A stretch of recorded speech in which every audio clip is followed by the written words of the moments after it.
Hey everyone, it's Mojaxx back in the DJcity UK lab. It's a little over a year since I reviewed the DDJ-1000 from Pioneer DJ. At the time, I thought that was probably the best controller they'd ever made, and looking back at 2018, I think it was probably one of my favourite products of that year. Well, now they've just announced the DDJ-800, a similar kind of concept, but a little bit more compact and a little bit more affordable. I don't have one here, I can't do a full review for you right now, but Pioneer DJ did bring it to the lab for me and you to have a first look.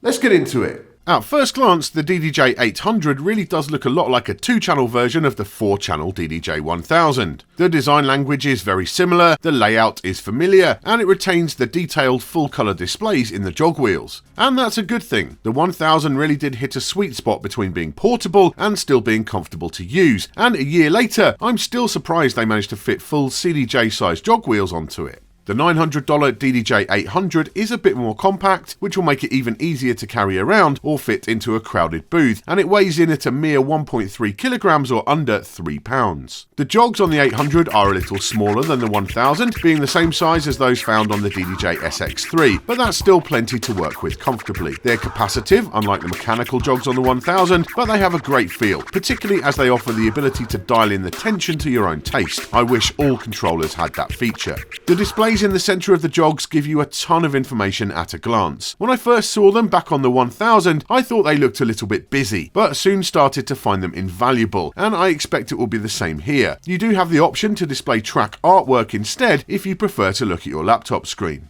Pad modes follow the usual Rekordbox DJ standards, with hot cues, keyboard mode, 2 lots of pad effects, one of my favourite things in that software, beat jump and beat loops, samples and pitch shift. Another feature of the DDJ-1000 which I liked, which has come over to the 800, is the main loop section at the top, which in itself comes from the top-end Nexus players. One area where the 1000 is slightly superior is with effects. Whilst the DDJ-800 does have a full suite of sound colour and beat effects, including the absolutely awesome Mobius effects, they are software only, so won't work if you're running the unit in standalone mixer mode. They're fully post-fader and post-crossfader though, which is great, and there are a ton of options accessible from the software. The DDJ-800 has a switchable line or phono input on each of the 2 channels. The unit is DVS compatible, although doesn't come with the DVS license for Rekordbox. Outputs are on balanced XLRs or unbalanced RCAs, so the unit is suitable for connecting to pro systems, and there's a booth output on balanced jacks. There are 2 mic inputs, both with attenuator controls on the rear, and the 800 is the first device to work with an intriguing new feedback reducer feature in Rekordbox DJ. I'll be sure to give that a thorough workout.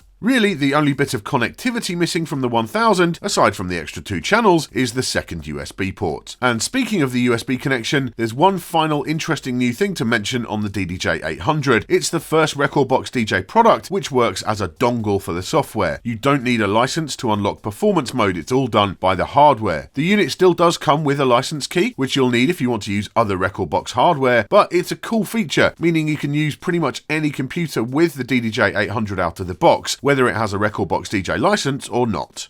So there you go, a first look at the DDJ-800 from Pioneer DJ. I can't pass any judgments on it, obviously I've only spent a really short time with it. But on first impressions, it really does seem to offer a lot of the stuff which for me made the DDJ-1000 such a compelling product, but just a bit cheaper and a bit more compact. So I'm really excited to spend some proper time with it, get to know it and bring you a full review. That will be here on the channel in the coming weeks. Thank you for watching today. Make sure you subscribe and you hit that bell icon down below to get notified anytime there's a new video from myself or the rest of the DJcity team. I'll see you soon.